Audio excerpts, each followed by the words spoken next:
Albuquerque Public Schools is toughening up the rules to stop waste, fraud, and abuse of APS resources. It comes after former administrator Cheryl Williams Stapleton was caught allegedly stealing millions of dollars from the district. News 13's Ariana Kraft is here with some of the changes.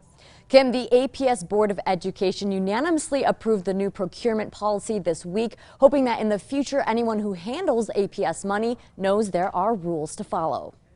This gave us the ability to put it all together.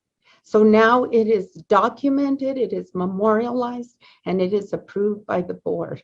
The APS board unanimously passed new rules for procurement during a meeting this week. We wanted to make sure that, all of our employees and the vendors and anybody that has anything to do with any kind of purchases really knows that all of these procedures really apply to all of us. This all comes after former APS employee and state lawmaker Cheryl Stapleton is accused of overseeing a company called Robotics, which was paid more than $5 million over the years by APS.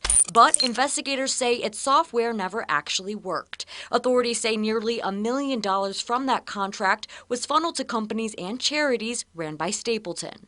Yeah, there were gaps, there were mistakes that we should have caught, but the most important thing is developing the policy and the training and the practice. APS says they had no official procurement policy in place before this, but did follow state and federal guidelines. APS had a decent procurement division. The problem is that management was not fully supporting their independent oversight.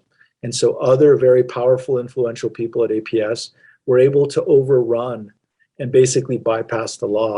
Now, APS employees involved in the procurement process will have to adhere to a new code of conduct and make sure it's carried out competitively, impartially, and with transparency. Really, where this is pertained, it really falls mostly on the procurement office to really lock in those internal controls that are necessary for us to assure that we do follow good processes and that we are